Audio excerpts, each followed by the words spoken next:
এবারের ঈদে মুক্তি পেয়েছে শাকিব খানের বরবাদ সিনেমা। মেহেদী হাসান হৃদয় পরিচালিত এই সিনেমা মুক্তির প্রথম দিন থেকেই বেশ দাপট দেখিয়েছে বাংলাদেশে।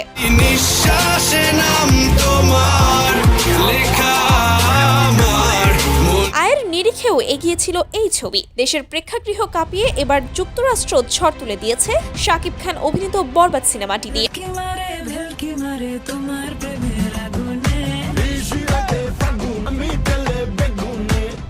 গত বৃহস্পতিবার 17 এপ্রিল নিউ ইয়র্কের স্থানীয় সময় সন্ধ্যা 7:30টায় এর ফার্স্ট শো দিয়ে সিনেমার্ট সিনেমাসে মুক্তি পায়। সিনেমার্ট সিনেমাসের ম্যানেজার বারী সাহেব বলেন, 1952 সাল থেকে যাত্রা শুরুর পর এই প্রথম কোনো বাংলা ভাষার সিনেমা রিলিজ পেল তাদের হলে। আর প্রথম শোতেই দর্শক একেবারে কানায় কানায় পূর্ণ। ছবি দেখে হল থেকে বের হওয়া দর্শকদের মুখেও শোনা গেল উচ্ছ্বাস আর ভালো লাগার কথা।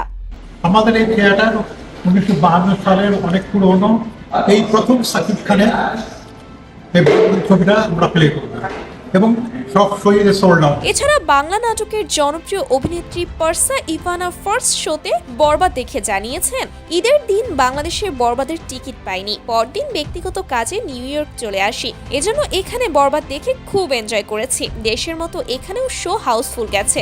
আমি জাস্ট সিনেমা অর্ধেক দেখে আমার কাছে মনে হচ্ছে যে এরকম কমার্শিয়াল সিনেমা এর আগে কখনো বাংলাদেশে হয় নাই এখন পর্যন্ত। শাকিব খানের এসকে ফিল্মস ইউএসএ এর পরিবেশনায় যুক্তরাষ্ট্রে মুক্তি পেয়েছে মেহেদী হাসান হৃদয় পরিচালিত বরবাদ এবং 19 এপ্রিল আজ কানাডার দর্শকদের জন্য রিলিজ পাচ্ছে ছবিটি। এসকে ফিল্মস সূত্রে জানা যায়, প্রথম সপ্তাহের তুলনায় দ্বিতীয় সপ্তাহে আরো বেশি থিয়েটার পাবে বরবাদ। যুক্তরাষ্ট্রের বাঙালি বসবাসকারী এলাকায় বরবাদ নিয়ে দর্শকদের আগ্রহ তুঙ্গে।